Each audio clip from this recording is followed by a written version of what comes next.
Morning, જય માતાજી. ને મેં લીધો છે 30 દિવસનો ચેલેન્જ ને આજે છે આપણો 14મો દિવસ ને અત્યારમાં આપણે ઉપડી ગયા છીએ કામ ઉપર. કામ ઉપર આવીને ગ્રાઇન્ડરમાં સડાવી દીધી સકડી અને ઘસાઈનું કામ આપણે પેલા લેવાનું છે. તો હાલો ચાલુ કરી દઉં ઢવારો ખાવાનો. પછી તો અડધી પોણી કલાકમાં આપણે આખો સ્લેબને ઘસી નાખ્યો અને પૂટી બની ગઈ એટલે આપણે હાંધા કમ્પ્લીટ ભરી દીધા અને પછી ચાલુ કરી દીધું છે હરંગ ચાલુ. અને તમને જોવામાં લાગતું હશે ઈઝી, પણ ઈઝી નથી. હાંધા થઈ જાય લાંબીના.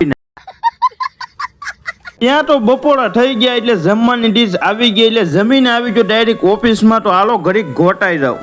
બપોર પછી આપણે સીલિંગમાં પાછો એક હાથ મારવાનો છે ને દિવાલમાં પણ આખો એક સાઈડનો પટ્ટો કમ્પ્લીટ કરવાનો છે. હાલો ઉડાડવા મળું પૂટી. ડિપ્રેશન હાજ સુધીમાં આખા રૂમમાં આપણે સિંગલ હાથ મારી દીધો અને બહાર પણ એક પટ્ટો માર્યો છે અને પછી બદલાવી નાખ્યા કપડા અને ઉપડી ગયા છે આપણે ઘરે. અને આ કામ આપણે બે દી પહેલા જોવા ગયા હતા નાની ધારી અને ત્યાં જ આપણે કામ કરી દીધું છે ચાલુ. અને આવી ગયો ડાયરેક્ટ ઘરે અને આજ તો એલા હાવ થાકી ગયો છે, હાવ લાંબી નો થઈ ગયો કેમ કે હમણાં આપણે કામ નથી કર્યું. અને તમને મિની બ્લોગ ગમ્યો હોય તો ફટાફટ ફોલો કરો. હાલો તમને કહું ફોલો કરતા જાવ. મળીએ નેક્સ્ટ બ્લોગમાં.